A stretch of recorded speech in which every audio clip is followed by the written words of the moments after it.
Hello, everybody. I am Jamie Cheeseslice, the engineer and producer of Uncontrolled Opposition. Welcome to the show today. We're going to be talking about the new technocratic world order. That's why I got the NWO behind me right there today. We've got a bunch of billionaires going over to China, and we're going to talk about that. And then we've also got this technocratic takeover of Latin America that's going on. They probably want to bring to the entire world. So that's what's on our agenda for today. And we've got our guest, Fiorella Isabel and Vanessa Beeley. But first, let me bring on our hosts, Gloria Guillo and Jeremy Kuzmarov. How are you guys doing today? Hey. All right. We are going to go ahead and bring on our guests. I'm going to get out of here and I'm going to hand it over to Gloria. So, before I do that, though, this is your first time watching us here on Uncontrolled Opposition on YouTube. This is first and foremost a radio program. And that's why I'm the engineer on here, just to let you guys know about that and introducing that. We're going to record about an hour, 55 minutes. It'll be edited down for the radio, but you're going to get all the unedited, uncut stuff right here on the live stream. And with that, Gloria, take it away. Hey, everyone. Welcome to Uncontrolled Opposition, where together we battle mind wars with truth strikes. I'm Gloria Guillo, an investigative journalist, and I'm here with my co-host, Professor Jeremy Kuzmarov, managing editor of Covert Action magazine. Our producer and engineer is Jamie Cheeseslice. The opinions you hear are ours and that of our guests, not those of WBAI, the Pacifica Foundation, or the Progressive Radio Network. This content is intended for informational and educational purposes only and should not be interpreted as professional or legal advice. Listeners are encouraged to form their own opinions. We are very pleased to welcome back to our show Fiorella Isabel and Vanessa Beeley. They are world-class investigative journalists and activists focused on geopolitics. Today, they will help us dissect a coordinated global assault on sovereignty driven by the predatory elites who are pursuing a new technocratic world order. Let's discuss how the exaggerated media narratives regarding Mexico's cartel violence are used to justify U.S. intervention. Let's discuss why China and Russia's response to the U.S. blockade on Cuba has been mostly lip service and humanitarian aid. China's been supplying Cuba with renewable energy systems and components like solar and tons of rice, and Russia's been providing only short-term energy relief with oil shipments that last under 2 weeks, while Russia has pledged continued aid and frames it as an ongoing solidarity against the U.S. blockade. Deliveries remain ad hoc, humanitarian or political gestures rather than a steady contractual pipeline. The U.S. has excluded Cuba from broader Russian oil waivers and maintains pressure, making reliable, large-scale deliveries difficult and expensive. Let's discuss why U.S.-China rivalry has intensified over resources in Peru, such as China's Chansi megaport. Let's discuss why U.S.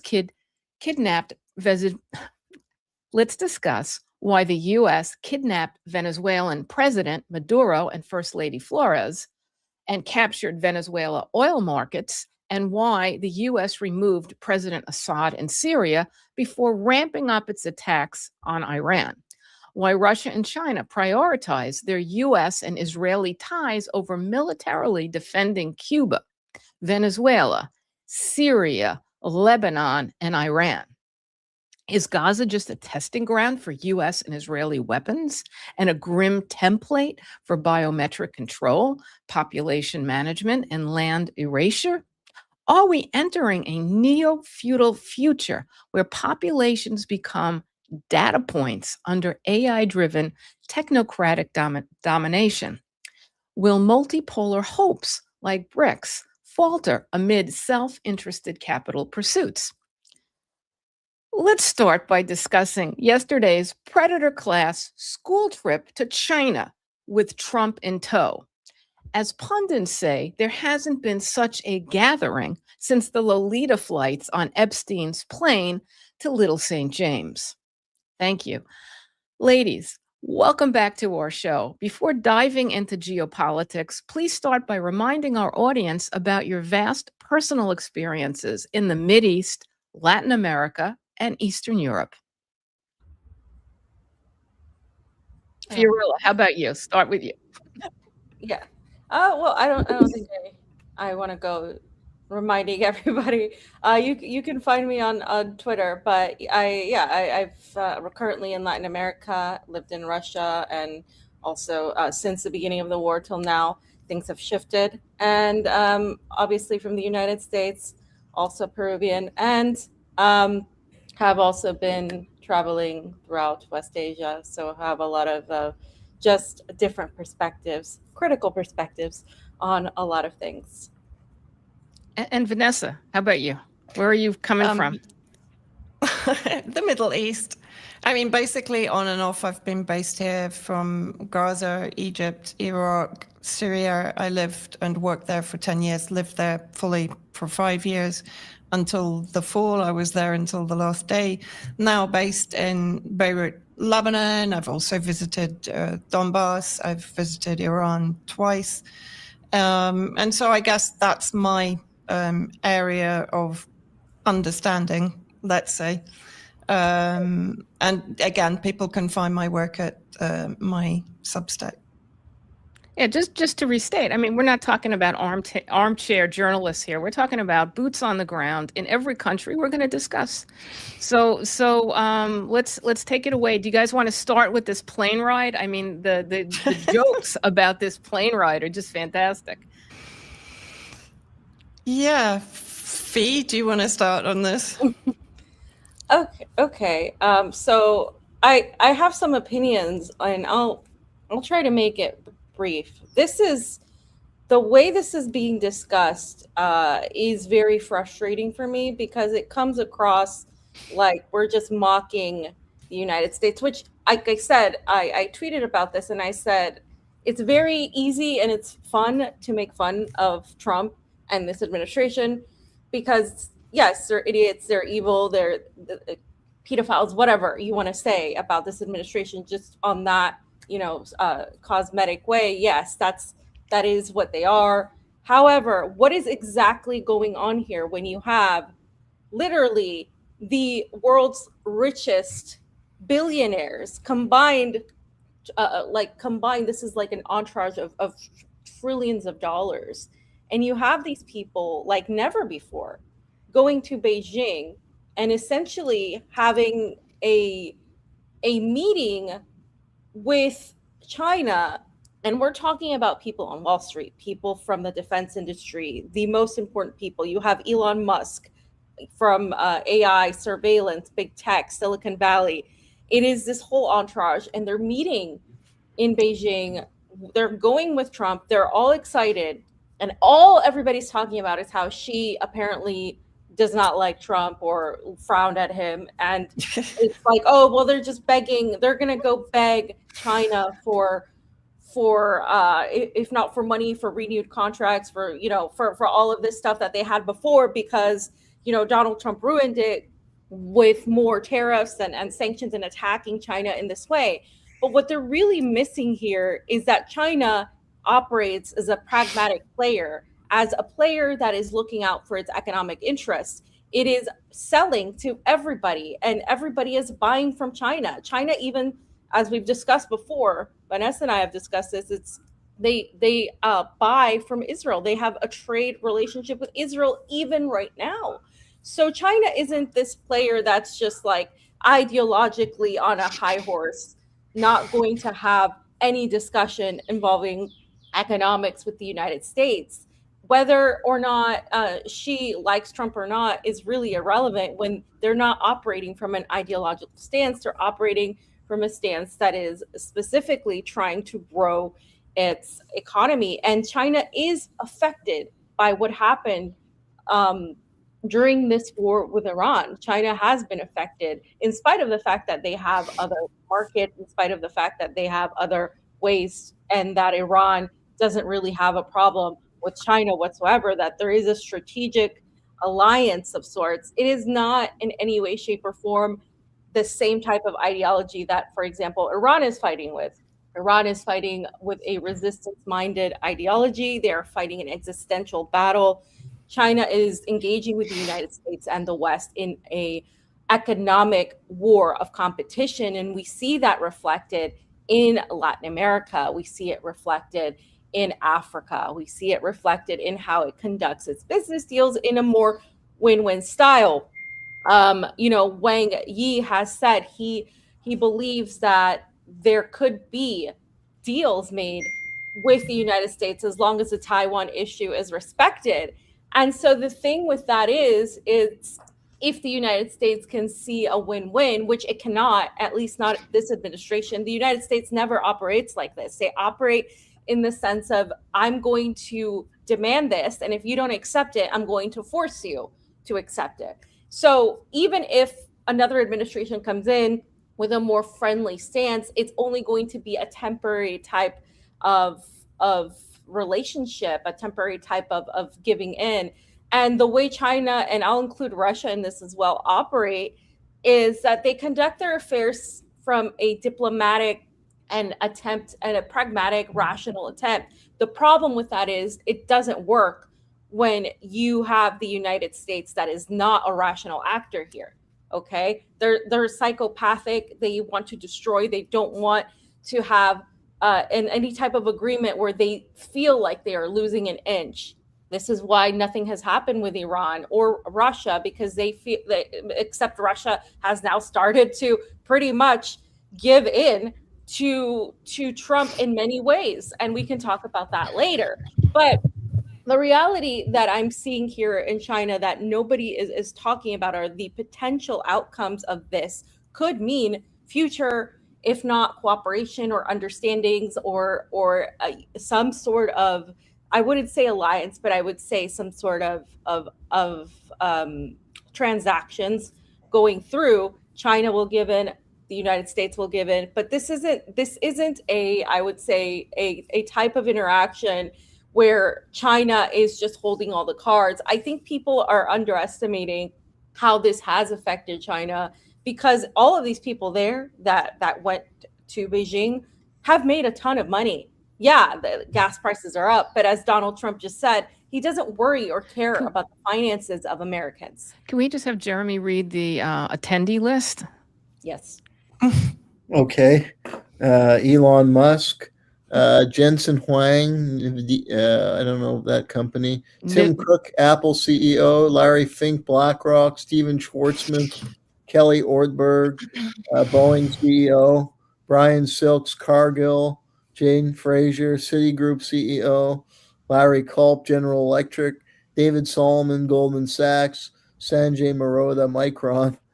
I mean, yeah, it clearly, we see who, what U.S. foreign policy is all about. I mean, it's obvious to everybody now, but that used to be somewhat controversial.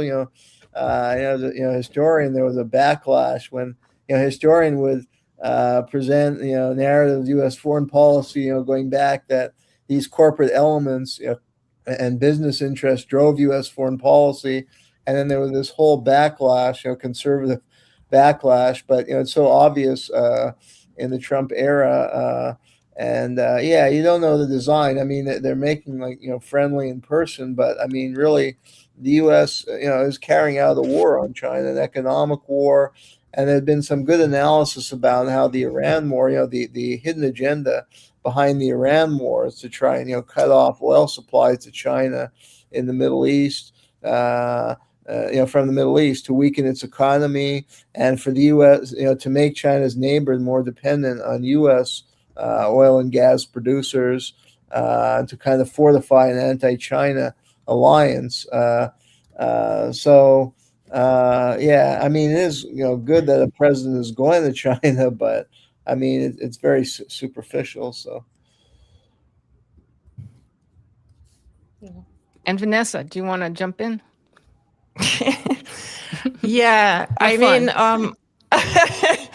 I have a few comments, of course, to add to Fee's. I also have a comment. One of my pet hates is the conversion of this aggression, which has been ongoing since 1979 against Iran, into a war against Russia or a war against China, or on the other hand, that Russia and China are winning the war, that Iran is actually dying in sacrificing its youth, its children, its civilians, its citizens to withstand virtually alone. And we'll come back onto this. But I think this concept that the US is kind of taking over the world, the global oil supplies in order to wage this war against China is hugely exaggerated. And I think it overplays the intelligence of Trump's administration and the people that are around him and are advising him. I think there are consequences of this war against Iran that will impact on both China and on Russia. But we also have to understand that Russia is effectively directly benefiting from this war. And if we go back to Russia's abstention, which in my opinion was disgusting if they're considered to be a strategic partner of Iran, yet when Bahrain and 35 other states, including India, Bahrain tabled the resolution to effectively criminalize Iran for defending itself against Israel and the United States, Russia and China abstained. Now, the timing of this is very interesting, right? So at the end of February, just before the assassination of Ayatollah Khamenei by Israel and the US, I include both of them, basically the Russian fiscal fund, the sovereign wealth fund, were hemorrhaging funds because of the lack of oil revenue. And Russian economists were basically trying to juggle funds from one to the other to keep each one afloat. Now, when on the 28th, Khamenei was assassinated, shortly after that, and the war started, Putin put in calls to all of the Gulf state leaders, the Gulf state meaning the allies of the US and Israel. He then had a telephone conversation with Trump. Shortly after that, Kirill Dmitriev, his kind of fifth columnist, was dispatched for talks with Witkoff and Kushner. And on the same day that Kirill Dmitriev landed in Washington, the abstention was handed over to Trump at the UN Security Council. And lo and behold, what happened immediately after that? The sanctions were lifted on Russian oil supply, which gives them income of 150 million per day. And they've just been extended to the 16th of May. So they finish in 2 days. And Dmitriev is going to be dispatched again to try and beg Trump to keep this easing of sanctions going, because they're getting $150 million per day. And I looked into it today. It offsets the damage done to Russian oil facilities by Ukrainian strikes in Russia. So this is incredibly important to them. But it means they're entirely dependent upon the Trump administration to keep that sanction easing going, right? That's number one. Number two, if we look at both Russia and China keep putting forward red lines, like even about this summit in China, in China, they were saying, okay, but we don't want to see any more escalation in Iran. Effectively, they were saying there has to be peace with Iran, no further aggression, and then we'll talk about the summit, right? What happens? Trump escalates, he targets Iranian naval vessels, one, and two, he imposes further sanctions on China, on two, I think, satellite companies that were providing surveillance to Iran through the Beidou system, and also I think one of the, I can never remember its name, but the one that is actually producing the satellite images, which is telling Iran how much damage has actually been done, particularly in the Gulf states, right? And so that red line was crossed, and yet the summit goes ahead. And if we actually look at these technocrats that are now in China, how many of them have connections into Israel? The majority. The huge majority, right? And so this, for me, it's not only about the oligarchs and the technocrats. It's about that connection to Israel and that connection to the outreach agents of Israel, which are the Gulf states. And Russia is the same thing. Russia's priority has been the preservation of its partnership with the Gulf states. Let me give you a fun fact. Which countries are allowed into Russia without a visa? Israel, Bahrain, UAE, Saudi Arabia, Qatar. Not Iran. Wow. So, I'm just raising, I guess, issues that a lot of people overlook in their eagerness to kind of say, China's winning this war, or Russia's winning this war, or Iran can't win the war without Russia or China. Iran is effectively pretty much fighting this war alone, and that is also by choice. Iran has had a policy of strategic independence for years, partly also because they saw what happened in Syria and the betrayal of Syria, particularly by Russia. So Iran has a policy of strategic independence anyway. But where my objection is to people that are imposing some kind of weird Russian-Chinese victory over the war that Iran is fighting. And another thing that keeps coming up in our circles are two journalists that I deeply respect, Medhurst and Berelik.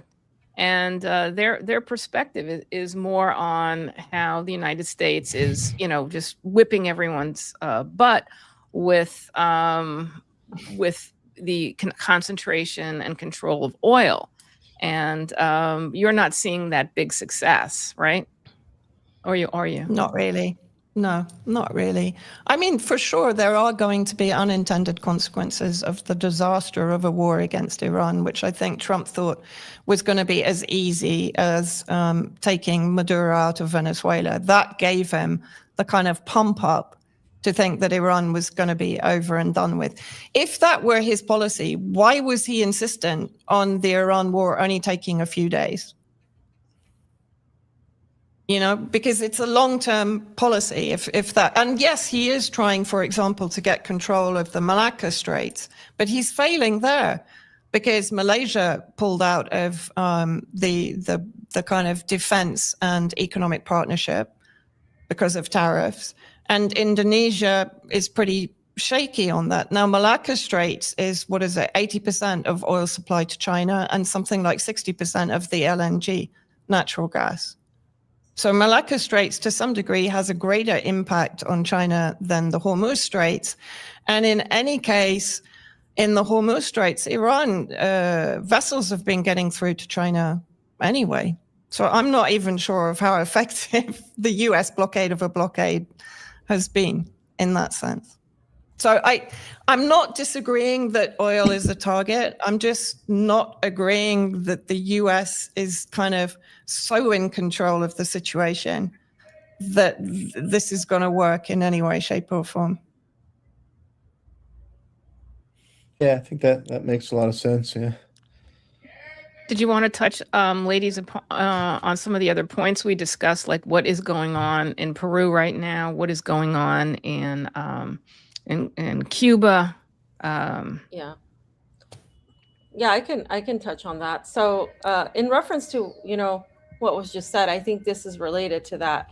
I do think oil is right now what's being looked on, but I think further beyond oil, when we're looking into the age of surveillance, of big tech, of AI, that's we're looking at the resources. We're looking at the lithium, right? We're looking at things that are necessary to make these chips, to continue producing more tech that's related to the digital age. And so I don't think the ultimate goal is even about oil. I think the ultimate goal is about controlling the resources, and for the United States to build a technate of sorts in the Americas as a whole. And this is something that I think has not really been looked on in connection to everything that Vanessa just said, because it's entirely connected. You have the Zionists there, you have the technocrats there. As you all know, right, Palantir is infested into every apparatus in the United States government. we're talking about obviously the Department of Defense, but we're also talking about the Department of Agriculture, the Department of Health. We're talking about pretty much every single facet, and Palantir is Israeli tech. So when you say that it's in there, it's in there. And this was the Trump objective, because he sold everybody, if you guys recall, the idea that, oh, we're going to get rid of the NGOs, we're going to get rid of all of the Soros stuff, and we're not going to deal with that. But what he did was put in Elon Musk and all of Silicon Valley into the government. And now a lot of the things that were part of the government have been privatized. And somebody once said, when you merge the corporate sector with the state, it's fascism. Well, we're in a technocratic fascist track here. That's what is happening in the United States domestically. And that policy mirrors pretty much the foreign policy that we are pursuing in Latin America. We have seen the forced selling of the F-16 fighter jets to Peru. They also got Black Hawks. And one of the things I've been talking about is, why would a country like Peru need this type of military at all? Like they don't really. They have defense, air defenses. They do. They have a lot of focus on that, but they really haven't had to use them recently. And so we have seen an uptick in that. We have seen an uptick in the actual. There have been jets going around. They've been doing simulations. They've been doing testing, and they recently bought the jets for a little over $3 billion. While people are very upset about this, because there's a lot of infrastructure that's needed. There's a lot of things that are really need much more focus than this. And initially it was. And can you just say who the government is in Peru? Because they've had coups there against left-wing. Pedro Castillo was ousted. Just to give some more context. Well, so right now Peru is in an election stage, like election limbo. The president there right now, he is not the legitimate president. He was actually placed there initially because one of the last presidents was ousted, and I forget who the last president was ousted, because this has happened so far. Well, there was this woman, Lina Boulard, that was quite repressive. I know the CIA was supporting her. They backed a coup against Pedro Castillo, who was more left-leaning. Yep. Yeah. So we can go back to there. So Dina Boluarte was the vice president of former President Pedro Castillo. And he was ousted under this false, I would call it lawfare, right? Where he was accused of trying to change the Constitution, which he did. But he had tried to go about it in a way that was lawful. And he did this because the Congress in Peru has too much power, right? So he just tried to go about it this way. He fell into a trap, and he was put into jail by Congress, and he's still there today. That's Pedro Castillo. He was the left-leaning president that talked about nationalizing lithium, that talked about no more poor people in a rich country. That was the party's motto. Peru Libre, that was the party. And then his vice president was one of the people that betrayed him, and that was Dina Boluarte. She was replaced for corruption, and then that person was replaced again for corruption. And then we came into Jose Maria Balcazar, who is the current president. He's not, I would say, super left-leaning, but he is more left-leaning than what's been out there. And he refused the Trump planes. And basically the Congress went around him and basically forced him to accept that. And then he said something about against Israel and Zionism. And then it was quite actually controversial what he said. He mentioned Hitler, and he mentioned the World War II being pushed in as a war because of Israel, he said Jews.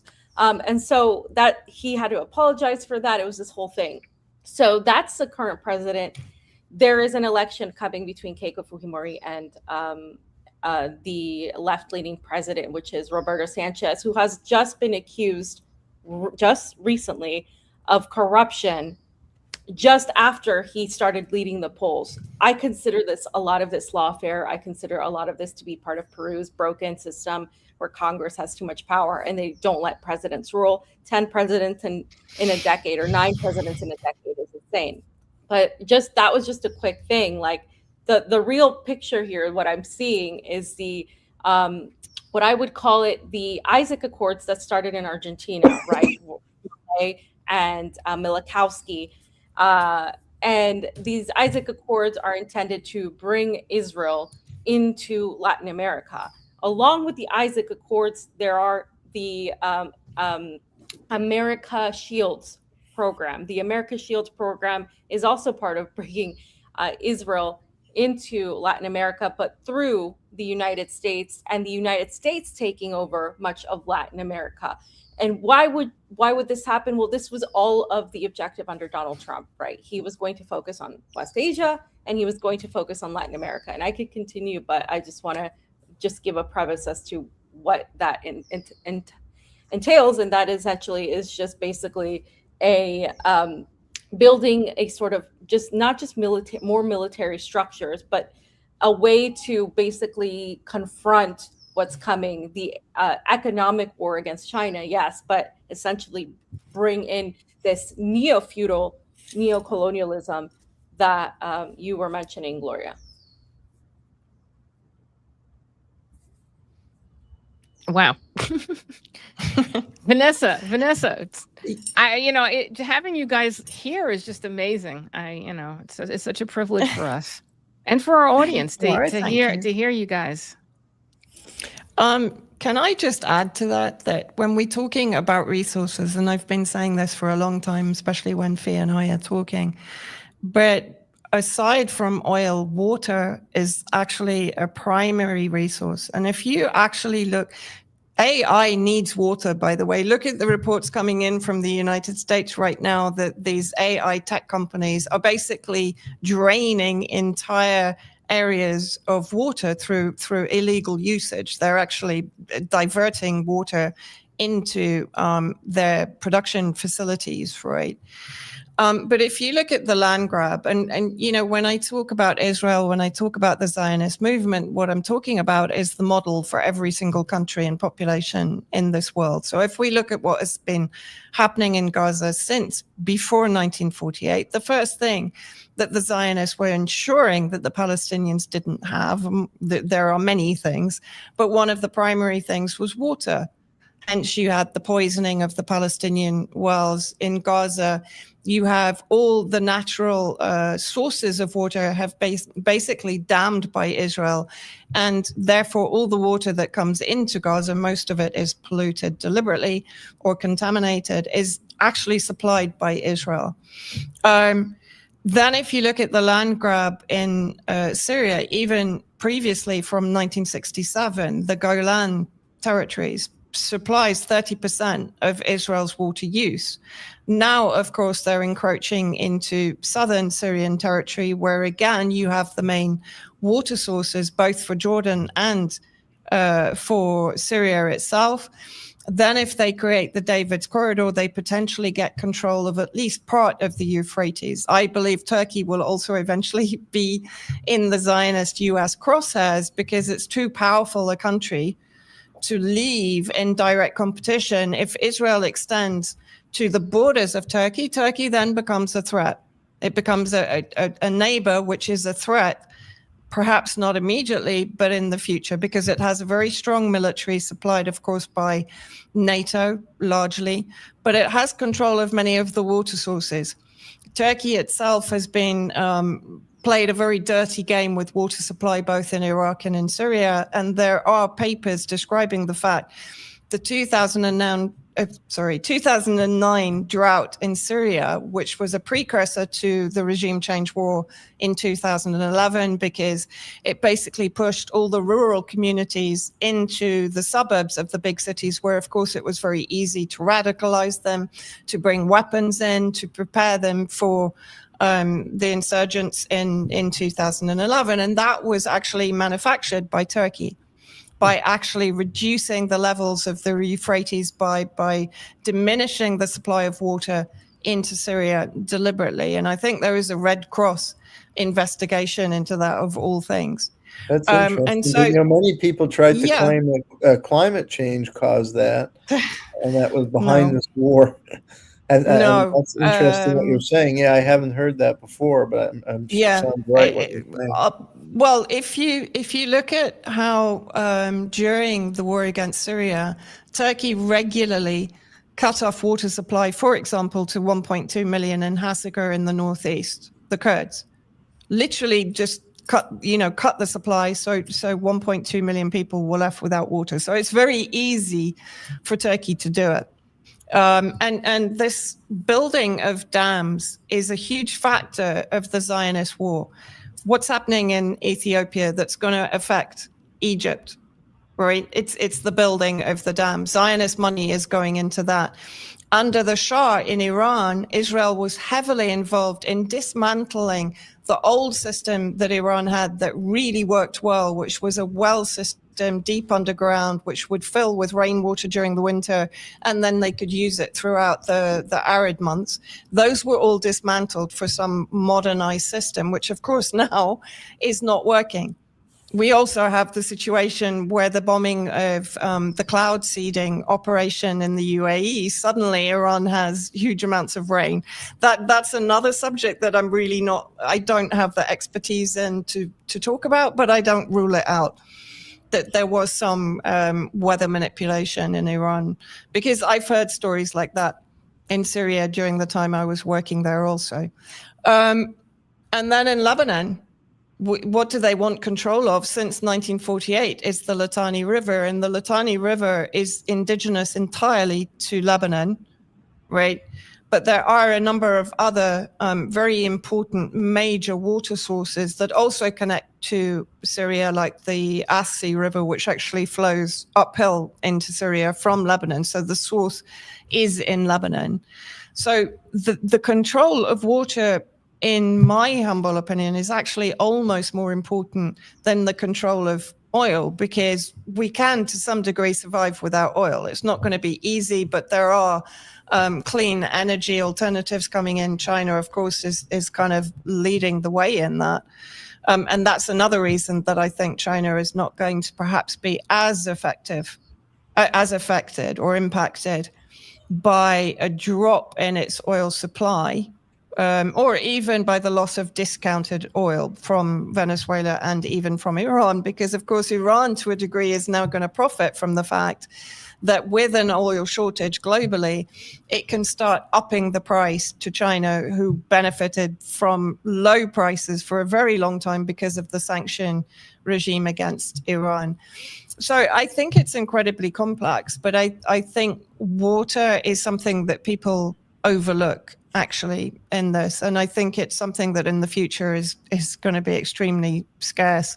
And we've seen the privatization of natural mineral water, for example, for years now. I just want to add real quick in relation to Vanessa's excellent point on water. The Amazon is very much a part of Peru and Brazil, and even Colombia and Venezuela to a degree. You have a lot of influence in the Amazon with that as well, but it's particularly Brazil and Peru. And Peru has the upcoming election between a person that is pro-Palestinian and doesn't want to go towards the United States, and has even mentioned BRICS.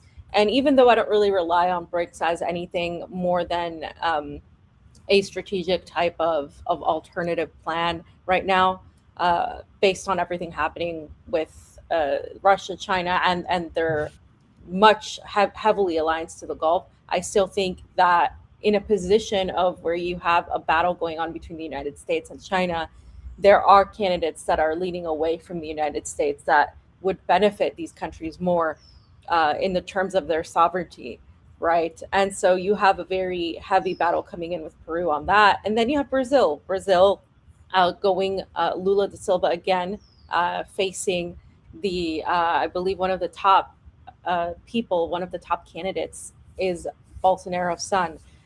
We have the left versus right, but more importantly, the Zionists versus anti-Zionists, which has a lot to do with the takeover. And the Amazon has been one of the areas, as Gloria, you know this, where there are attempts to corporatize, to privatize the Amazon River and the water there. And that would be a total devastation for the entire region. They are the lungs of the earth. Everybody knows this. There's so much life there. There's so much importance there. And that is definitely coming into play this year with these two elections and where these countries go. Basically, we're seeing, you know, how Venezuela was captured, how Maduro is in jail, and the people are trying to get him back, and how he was ousted, and the internal struggle that we're seeing in Venezuela right now.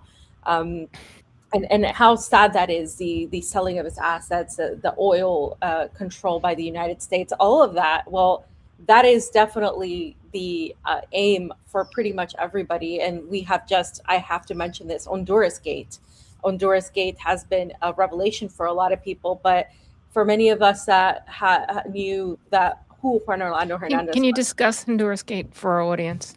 Yeah, so Honduras Gate is the revelation done by Canal Red. It's a Spanish channel. They did an investigative report, an excellent report, and they uncovered these audio files, these leaked audio files, where Juan Orlando Hernandez, the former president of Honduras and also a convicted drug trafficker that Trump pardoned in 2024, basically admitted to having an international network of Trump and Israeli allied influence to try to basically destabilize left-leaning progressive governments in Latin America, starting with Honduras itself. They talked about the former president Xiomara Castro and attacking the former president's family, Manuel Zelaya, who was ousted under the Obama administration. And they talked about really getting rid of them, getting rid of the influence. He had this conversation with the current president of Honduras, Furas, and he basically admitted that he is getting paid. He got paid $350,000 from Javier Milei, who was also in agreement with them. They formed a media company. There was a fake media company that was directed and coordinated by Washington, with help from Washington, with money from Washington. And this was all going to lead to garner support against Xiomara Castro and against Zelaya, but also try to target other presidents. He mentioned Claudia Sheinbaum in Mexico, and also, of course, the Colombian president as well. So you have these two people that have constantly been targeted by the Trump administration. He threatened Petro Gustavo, the Colombian president, with invasion. He's threatened Petro Gustavo, accused him of narco trafficking. And we have seen that this narco trafficking argument, an old age argument, as you both should know, you host of the show, has been used throughout destabilizing and regime change in Latin America. But what the Honduras that was our last week's show. Yeah. Oh, we're with you. What this reveals, though, is that it's not just it's not. We know it's not about narco trafficking, but it's also about infiltrating Latin America, not just with U.S. power, but Israeli power. And recently in Peru, we have seen many videos from locals in Cusco, Peru's Andean region, the indigenous land to the indigenous people that still inhabit it, that speak Quechua and Aymara. These are the indigenous languages of Peru. They have been complaining of Israeli presence. We have seen the Chabad Lubavitch establishing presence in Cusco and Pisac, two very cities that still have ancient ruins there that a lot of tourists come and visit. And not just establishing presence, but buying up land. Sources close to me are telling me that there's been a buying up of land, and this is increasing the price of land for other people, locals, to buy, and it's been being bought up by a lot of Zionists, and they're very unhappy about that. And so this isn't just, Argentina that has welcomed Zionists in, but this is also Peru that is facing a lot of immigration, let's call it that, immigration that they are viewing with disdain because the Andean population in this area is strongly pro-Palestinian, and they have had altercations with Israelis there. So it does feel like this is just, in a way, there is some sort of coordination with the Zionist involvement, and then the U.S., of course, ramping up the military sectors, like we saw with Ecuador most recently as well.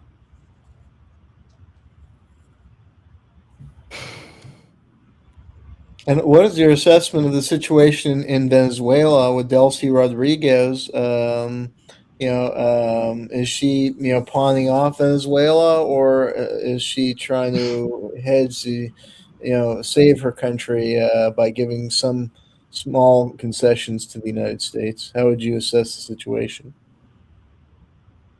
I mean, I don't know if you want to say something, Vanessa, but I'll just quickly say, I think looking at it from a Western lens and just saying she sold out the country and that this was a betrayal, we really don't know what happened inside. But what we do know are a couple of things: that Nicolas Maduro is the president that people want back, right? So everybody in Venezuela seems to be doing everything they can to get him back.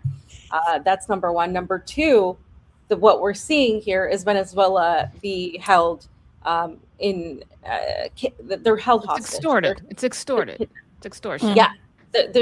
I mean, I'm kind of broken up about this because what I see happening, I hate, obviously. I hate seeing the United States come in. I hate seeing the way Delcy Rodriguez is welcoming people and being so open and diplomatic in all of this, and saying that she was lamented Donald Trump's assassination attempt. All of these things, yes, they don't make me feel good, and they don't put trust in what is happening. However, I also have to look at it from the lens of they are being extorted. They are under a hostage situation. Venezuela could not have gone on a head-to-head fight with the United States. They didn't have the military capacity to do that. And this is something I've talked about numerous times too, is there's no way that they would have done that. And I think that ideally people will say, yes, well, you can fight to the end and blah, blah, blah. But when you're president, sometimes,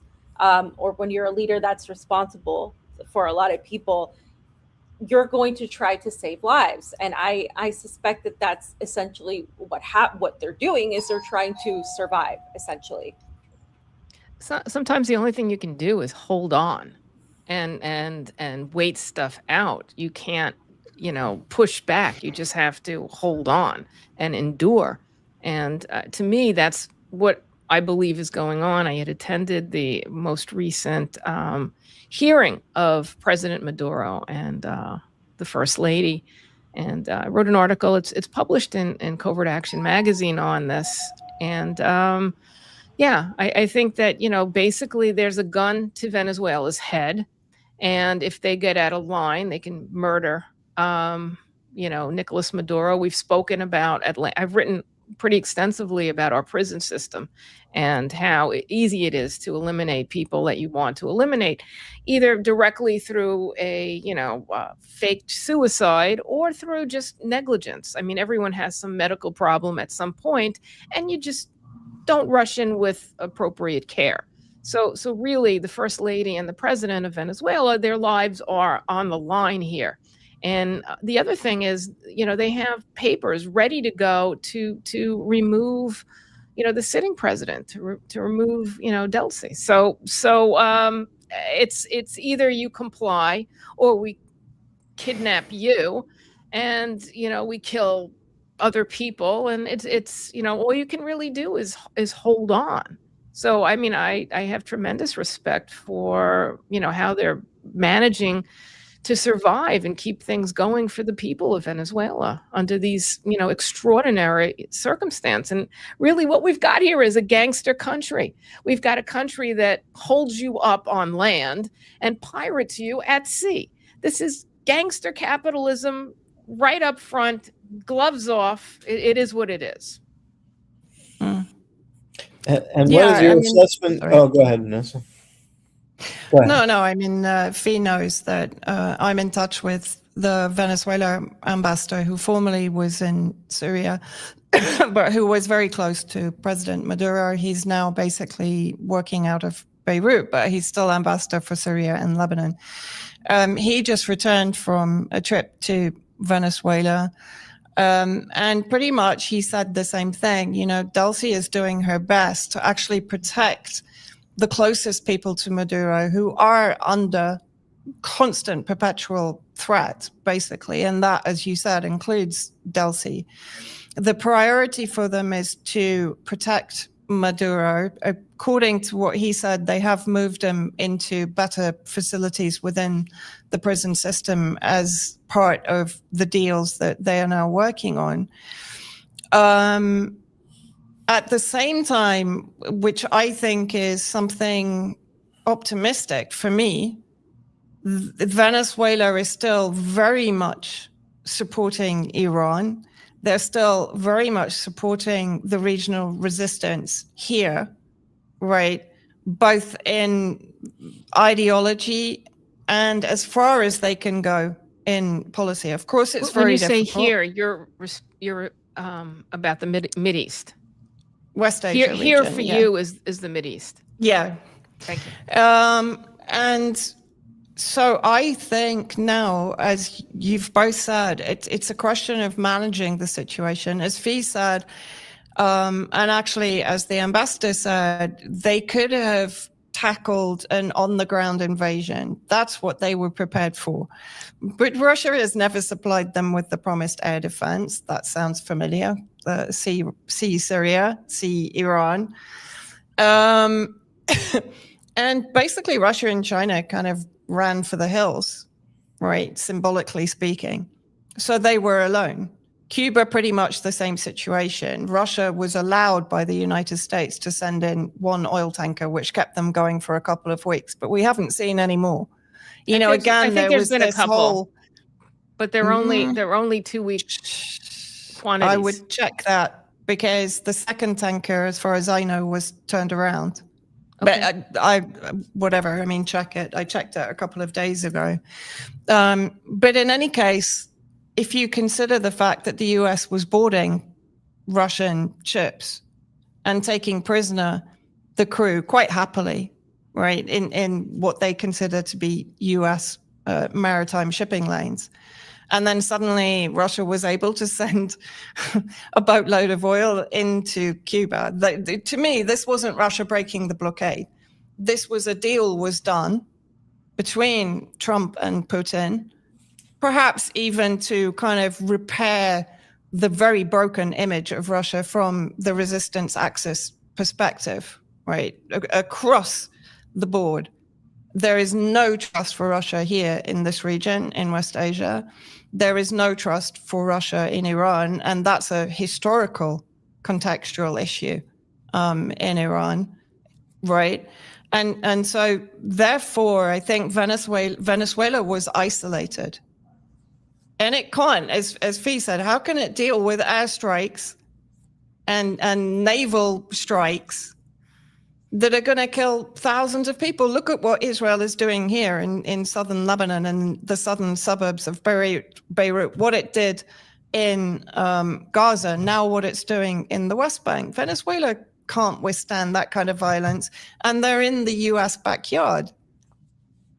Iran is kind of on the other side of the world, literally, right? For the US to maneuver to attack Iran is a huge issue, but to attack Venezuela, it's easy.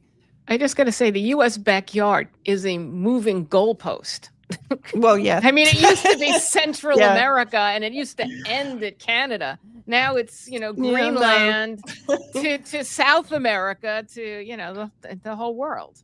I just wanted to throw that in. That backyard is pretty big. And before we run out of time, Vanessa, can you comment? You're an expert on Syria. Can you comment about the situation now in Syria and also how crucial that covert regime change was for the war in Iran? A lot of activists, don't understand that they oppose the war in Iran, but they were cheerleading for regime change in Syria. Well, also, Look, just to say quickly, we see this as a series of steps that were taken, to control the energy in the region, starting with, Venezuela, Syria, and, keep going. Go ahead. Yeah. Well, I think if you go back to the clean break doctrine, it was made very clear by the CIA and Israel that they would take down Iraq. Iraq would be, or Baghdad would be the road to Damascus. And for them, it was incredibly important to break the back of Syria because Syria was really the main spine of the resistance axis. It was the land bridge from Iran through Iraq into Lebanon and Palestine, but it was also the primary manufacturer of weapons for the Palestinian resistance, but also for the Lebanese resistance, right? And so therefore, Syria was incredibly important for the Zionists to bring down prior to the war against Iran. And if you go back again to Wesley Clark, when he named the 7 countries, and Iran was at the end of that list because Iran is perhaps the most difficult for them to destroy. I mean, Syria held on for 14 years, actually for 75 years, because the destabilization of Syria has been ongoing since its independence in 1946. But what has actually happened, though, and I think they underestimated this as always, is that even though they consider that they've destroyed the supply routes from Iran through Iraq, Syria, and into Lebanon, they haven't. Because they've imposed an al-Qaeda regime on Syria that is stocked with, what are they? Wahhabi mercenaries from all over the world. Many of them are not Syrian. So they don't care. If a delivery is coming through Syria and someone's going to pay them the money to let it go across the border into Lebanon, they'll let it go. And every now and then, Jolani will make a big hoo-ha about, we stopped a delivery of weapons to Hezbollah. But it's like once every 3 months. But having said that, Syria is being plunged into the familiar kind of debt enslavement, IMF loans, MasterCard and Visa are back there, McDonald's, KFC, and Burger King are opening up. The usual suspects like Tom Barrack is coming in and stuffing his pockets full of the billions that the Gulf states are prepared to invest to get a foothold in Syria for the future. But in reality, life for the Syrian people is far worse than it was under President Assad. They have less electricity, and it was pretty bad during the last years of the war against Syria. There's very little employment. Many of them have been laid off because they're not Wahhabi. The Alawites, the Druze. The Druze are now not allowed to go through the Syrian education system. That's a ruling that has just been put out in the last 2 days. And effectively, he's settling foreign Wahhabi Takfiri elements in all of Syria. So Syria is going to become kind of a hotbed of Takfiri al-Qaeda factions that can then be turned against, for example, potentially Lebanon, but perhaps not in the way that people perceive it. They're also still being aided by Ukraine on the eastern border of Lebanon, but also into Iraq to tackle the Iranian-linked or Iranian-allied resistance factions there, which include the Popular Mobilization Forces and so on. So, but when I see how Hezbollah surged back after the hit of losing Syria, the hit of losing Syed Hassan Nasrallah, their leader, it's extraordinary. And if they can do that, neighboring Israel, literally being bombed 24/7, and they can still fight back, and they're still defeating the Israelis on the ground, horribly for the Israelis. It's extraordinary. Then I have every hope that Syria at some point is going to turn. And I also think Jolani has finished his job for the West. I don't think he's actually going to be around for very much longer. He's not able to stabilize the country. He'll never be able to, because those that are working underneath him or aside him have interests in other areas, and the majority of his military forces are foreign mercenaries. Well, I think we have to wrap it up. So I'd just like to give you ladies the opportunity to just remind our audiences how they can follow your critical work. I guess starting, Vanessa, why don't you? For me, the best is probably Vanessa Beeley Substack. I mean, you can follow me on X and YouTube and Telegram, all the same. I only use my name as Fee does. And Fiorella? You're muted. Hi. You can follow me at Fiorella Isabel Substack. You can also follow me on Fiorella in Moscow and Telegram, and Fiorella Isabel on X, Fiorella Isabel M on X. But also we have a show called Critical Perspectives on YouTube. You guys should follow that as well. And Livewire, right? You mean Spotify? Truthwire. Oh yes, Truthwire with pasta. Yeah, well, you can follow that on YouTube as well. Okay. Well, that wraps up our show for today. This is Uncontrolled Opposition. I'm Gloria Guillo, joined here by Professor Jeremy Kuzmarov. Remember to like and share our broadcast. Your kind support keeps us going. And just to mention, the opinions you hear are ours and that of our guests, not those of WBAI, the Pacifica Foundation, or the Progressive Radio Network. Please find us on Substack, Twitter X, and Podbean. Thanks for tuning in. Hope to see you next week. Okay, we are still live, but we're not recording now for the radio. I've So got to if you wanna run, finish but anything. can I just ask briefly, Vanessa, before I leave, that who do you think, you said at the end that Jelani may not stay around much longer, or perhaps the U.S. will turn on him? Who do you think would replace him? I think they'll try and bring in a kind of secular Sunni Muslim, probably one in diaspora in France or in the United States. There is one guy in France, Firas Klaas, who's being, his name is being floated as a potential. Can you spell that? Firastlaas. I think Jeremy's got an article coming. Yeah, well, I may do an article in the future. Yes, I'm going to use some of this. Thanks. Yeah. Well, I have to run. Thanks. Very enlightening. Okay, as usual. yeah, me too. Amazing. So do I, actually. But thank you for having me on. Thank you Yeah, again. thanks for having us on. Yeah. Take care, Keep guys. up the great work. Yeah. Bye. Bye. All right. And with that, we'll go ahead and close the show. Thanks to our guests. Thank you, Jeremy. Thank you, Gloria. And thank you for watching. This is a presentation of Pasta to Go from our executive producer, Craig Pastajardula, also Fee's partner on the Truthwire. So please catch us over there. You'll see me running those shows as well. Have a good weekend, everybody. And I hope you enjoyed this episode. We'll see you next week. And a big thanks to Jamie. No problem. Thank you, Jamie. Bye-bye.